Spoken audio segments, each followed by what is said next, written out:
Hey, everybody, welcome to another segment of Smarterfan podcast, where we bring you behind the veil of sports, business, and life.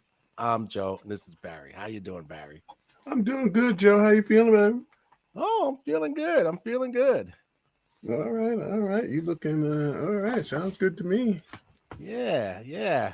Tonight, I'm going to talk about Gil Hodges. Ooh, the legend. That's right.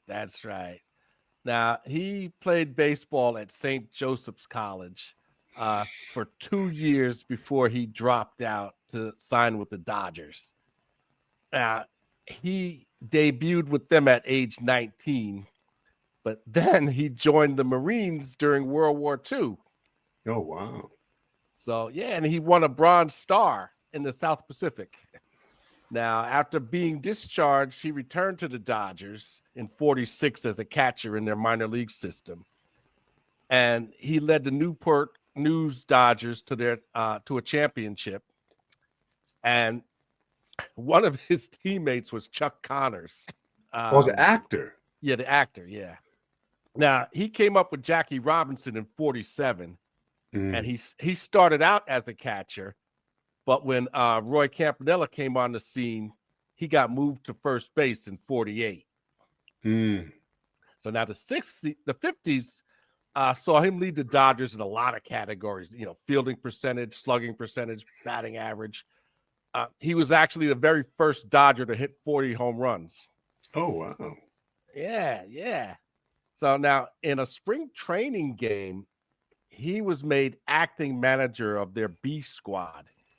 And he had a young pitcher by the name of Koufax start the game for him. And he threw 7 no-hit innings.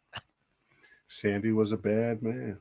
Yes, he was. And that he had a breakout year that year, So now that same year, Hodges was taken in the expansion draft, and he became one of the original Mets. Along with Don Zimmer. Wow. Yeah. So now the injury bug bit him in 63, and he was traded to the Senators. But when he went there, they wanted him to replace the manager. So he retired as a player and took on the managerial duties of the Senators. And he managed them through 67. And then the Mets wanted the Mets manager, he resigned. So the Mets wanted him to be their manager. So what they did was they paid the Senators $100,000 and sent them a pitcher's compensation so that he could manage the Mets. So it's nice to be wanted. Yeah. Now in 68, he managed them to their best record to that date of 73 and 89. And then 69 was their very first winning season. And they swept the Braves in the first best of 5 NLCS, and then they beat the Orioles in 5. The last 2 years he managed the Mets, they had winning seasons, but they never made the playoffs again. So and on Easter Sunday in 72, after playing golf with his coaches, he was walking back to his hotel room and he collapsed and died of a heart attack. Really? Yeah. So he was 47. Wow. Yeah. So his number was retired by the Mets in 73. And interestingly enough, they went to the World Series that year. Interesting. Wow. And then after decades of debate, he finally got into the Baseball Hall of Fame in 2022. Wow. And shortly after that, the Dodgers retired his number. Wow. That's some trivia right there. Oh, yeah, there's a lot of stuff in there. That's some trivia. Gil Hodges. Yeah, man. Great manager. So what's going on with Cam Ward? Man, I think what I'm going to share tonight is going to highlight some things. Most people don't know that Cam Ward was not a 3-star, 5-star player. Mm-hmm. He went to 2 other not major college powers. Cristobal, the head coach of Miami, saw him, recruited him. He went there for 1 season, balled out, became number 3, top 3 in the Heisman, set records, created a winning record at Miami, and nobody's talking about it. I mean, it's not like he spent 4 years at Miami, or 3 years, or 2 years. He spent 1 year. I mean, that's kind of impressive, is it not? I would think so, yeah. I mean, most of the quarterbacks at the Combine have been wherever they've been at least 2 years. Yeah. And more often 3 or 4, if not 5. And here this guy comes on the scene and balls out. And again, it's just an amazing story, and it's just not really being told, and it's very disappointing. I'm really wondering why these people are at Indianapolis and what they're doing. There's so many stories to be told, and all they want to talk about is 40 times. And, how many times are you going to talk about the 40 time? I mean, give me some color. Give me something else. How many times are you going to complain about Shador, who's not supposed to be this and not supposed to be that and whatever, but you don't talk about anybody else but him, which doesn't make any sense. If he's not that, well, let's talk to who you think is that quarterback. Yeah, well. And that doesn't seem to be happening. Interesting. You know how that goes. Very interesting. So now I just wanted to talk about that and kind of like Cam's journey, the Combine. And I really think, Joe, we may be seeing the last of the Combine fiasco because you're not necessarily seeing the best athletes. You're not necessarily seeing, and that's the ones that show up. I mean, think about this storyline, right? Let me sneak this in here. When was the last time we've ever known a Combine where the quarterback and 4 of his receivers were in the Combine? It's never happened. Why isn't that a story? Why aren't we talking about that? Yeah. Well. Let me stop there. But this is the stuff that I'm talking about. And it's quite apropos because we're in March Madness and there's a lot of madness going on. Yes, there is. Speaking of that, now, after Cooper Flagg went down with an ankle sprain, they thought that was going to be a big blow to the team, No, they stepped up. They stepped up, with a dominating defense. They ended Louisville's 11-game winning streak. Have mercy. And took the ACC championship to boot. Dang, they out there balling in Duke. I hate Duke. You ain't the only one. So then they confirmed to the NCAA selection committee that Flagg he's expected to play, and they said he'll be ready to go Friday. So interesting. I want to see if he's going to be 100%. That's my thing. I don't know. Well, I'm not letting them play. Yeah, well, they had to keep their ranking, so that's what they had to tell him. Well, I give him minimal time because I think it's one of those things that ruined Sam Bowie when he got hurt. Yeah. And not a lot, you got these big bodies. They need time to heal and time to recuperate. And, you can ruin someone's career bringing them back early. Yeah. Let the kid, the team's balling, let's see how far they can go without him. Exactly. And then if they really need him, then, he can get 2 or 3 days, games under his belt. Then he can come back strong, And I'm just surprised, quite honestly, with these sneakers these kids wear with these low tops. I'm surprised they're not more turned ankles. Yeah. I mean, I don't know how it's not possible, but it's crazy. But anyway, now the Red Storm They beat Creighton. And St. John's? Yeah. What is Pitino doing? Well, I'm telling you, it's their first Big East tournament title since 2000. Man. And they did that in front of a sold-out Garden crowd, too. Oh, yeah. That's going to be sold out. So they reached 30 wins for the third time in program history with a 30-4 record. Ooh, Rick got them boys playing.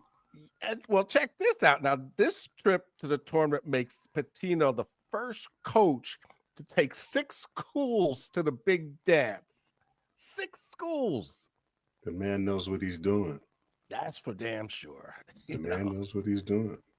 He knows how to get that talent, and he knows how to develop talent. Yes. He knows how to develop talent, and that's a skill that's pretty much dead. You know what I mean? Yeah. You don't really have coaches, because watch this. You and I, who live in New York, where St. John's is, can't tell you, name one player on this team. Yeah. Well, the players don't stay long enough to get developed.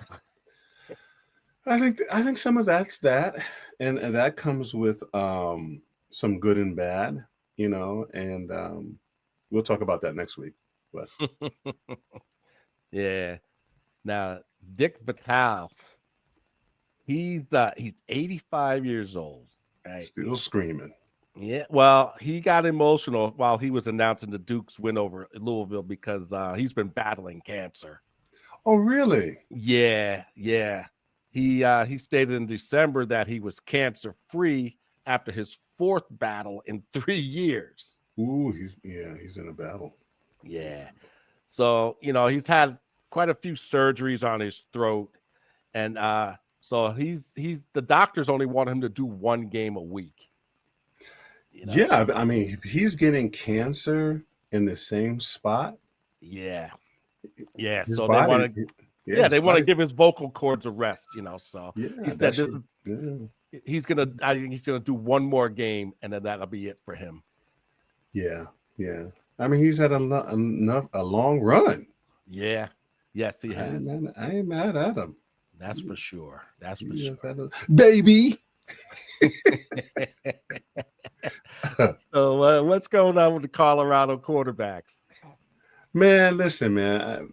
And again, this goes back to there's a real quarterback competition up in Colorado. Shedeur really set a very high standard and expectation. And I mean, they brought in the former center of the Cowboys, Garud, All-Pro. Marshall Faulk is there to help the running backs. Sapp is there. I mean, you got so many yellow jackets in Colorado. What's an excuse? Yeah, right. There ain't no excuse, and the head coach got a gold jacket. He didn't buy it. You know what I mean? And I was watching this press conference today, and he talked about the grades and kids overcoming injuries, and he's got. I don't know why they just don't give him the NCAA job. He's doing more what should be done for these athletes than the NCAA is doing. He's got people helping these kids figure out their money, manage their life. I'm telling everybody, you got to go see he brought Denzel in on the computer. Denzel was breaking bread with them. It was wonderful. And I mean, the kids are really getting a high level of, and I said this. I said, Prime is going to produce players and people who are pro ready. Mm-hmm. Yeah. Who are pro ready, and I think that's why the show out at the combine for the Colorado players has been what it has been. These guys are coming in pro ready, physically, mentally. They're ready. They can step on the field. And I'm watching to see what team is really serious. Because literally, if you have the opportunity to get Shedeur, it makes sense to get at least one of his receivers. You're probably not going to get Travis, but I would try to get all three of them that's available. Yeah. Why not? He's got instant chemistry with them. Definitely. Especially if I'm planning for him to be the starter. Definitely. I just don't want him to go to Tennessee. That'd be a waste of time. They don't have a clue what they're doing down there. Nope. No clue. Well, speaking of the NFL, the tale of two Coopers. Okay. Cooper Kupp just signed a 3-year deal with the Seahawks for $45 million. Go on, Coop. So at least Darnold will have somebody to throw to now. That makes sense. That's if his center doesn't start stepping on his foot like he was doing with Gino. No, they got to fix that. So now Cooper Rush found a home in Baltimore. Oh, really? He's going to be backing up Lamar. Oh, okay. He signed a 2-year deal for $12.2 million, and he's going to back up Lamar. Now, he went 9-5 behind Dak, and he's a steady backup. He's a good game manager. Mm-hmm. He'll do. I think he'll do well down there. Yeah, I don't think he'll have a problem at all. Yeah. And that leaves the Cowboys without a backup except for that kid Greer, but. You know how that goes. Do you really want? I'm not. Joe. I'm not getting my blood pressure up for the Cowboys. Yeah. At this point, I don't watch them until I hear they may make the playoffs. Then I may watch. Until then, I tune them out. Yeah. I hear you. Now the Chiefs, they're going to be reuniting with Juju Smith-Schuster.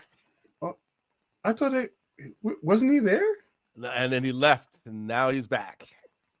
He wasn't there last year? No. I don't know, Joe. I think he was there last year. Okay. No, he's coming back on a 1-year deal after he was released by the Patriots. Juju. So, and that was last summer. Really? So, why do I think he was down in? Okay. Yeah, he was in New England. So now Kareem Hunt's going to be rejoining the Chiefs also on a 1-year deal. So yeah, did he get hurt? He did. Yes, he did. So now he's coming back on a 1-year deal, and he's going to be in the backfield with Elijah Mitchell and Pacheco. Yeah. So I mean, Pacheco was hurt too. So I guess they need all the legs they can get. Yeah. Pacheco's still trying to come back from the injury. He could have a big year this year. He could have a big year this year. Yeah, and now Carson Wentz is out, and they brought in Gardner Minshew. Well, how can Carson Wentz be out? He don't play enough. He's a free agent, so they let him walk, and they brought in Minshew for 1 year. Yeah, I would too. Where was Wentz? Where was he? Where was he? Washington? He was. I forget where he was. It wasn't Washington. I forget where he was. Okay. But this is going to be the 4th quarterback in 4 years back up Mahomes. So. Oh, interesting. Yeah, very interesting. All right. Now, Kirk Cousins, he's going to stay with the Falcons. Yeah, I stay with the Falcons too. My contract looked like that. Yeah, well, he's going to be a $27 million backup. That's what I'm talking about. I'm getting that paper. I ain't mad at Kirk. I ain't mad at Kirk at all. You got to have the best agent in the NFL. Oh, that agent get him the money. I'm telling you, he has to have made the most money of any player since he's been playing. Kirk get that money. So $90 million. And he's got a $10 million roster bonus coming next year because he's still on the roster. Man, I don't know why they don't call Kurt. They call him just Kurt the Bank because he got all the money. That's for damn sure.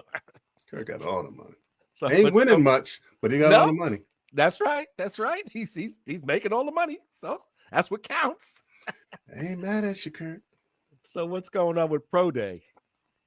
Yeah, I think that it's interesting how Shador is handling the media, and they asking him questions, and he always is referring back to the Pro Day, and I think it makes a lot. Historically, it makes sense that you get to highlight a lot of athletes who may have gotten overlooked, because it's all about talent. It's all about talent, and it may, kid may be out of a system or whatever. You know what I'm saying?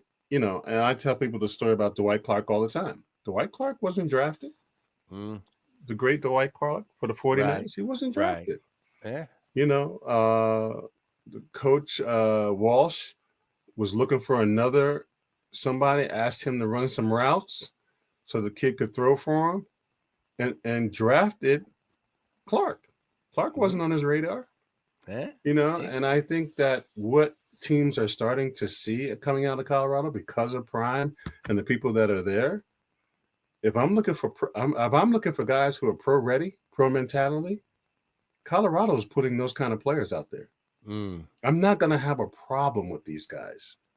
They're not going to be an off-field headache, right? They're not going to be doing stupid things. They're coming to practice. They're working hard. They're putting in the work, and they're competing. That's a good investment. Yeah.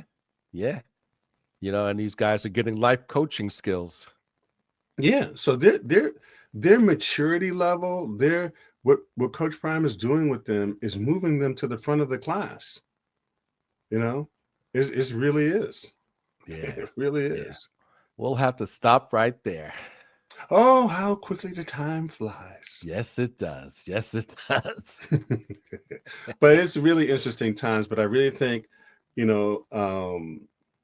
the draft, where it's held in Indianapolis, might as well be held in the middle of the Sahara Desert. There ain't nothing in Indianapolis, and it's cold, and they bring all these athletes there, and it's just nothing. I'm not saying to bring them to Miami. Bring them to Dallas. Bring them somewhere warm. Bring them to, you know what I'm saying? Yeah, but I just think it's lost its purpose. And I think what's going to be very interesting is that listen to this. In conclusion, the Pro Day in Colorado will be televised. Okay. Imagine that. So you're going to see it. You watch what Coach Prime does. You're going to be like, he's putting on a better show than the people who are doing the combine. What? Mark my words. Yeah. Well, Mark my words. But like we always say, stay in the game. Stay in the game. Smarterfan Podcast. See you next week, family. Have a good night. Smarterfan.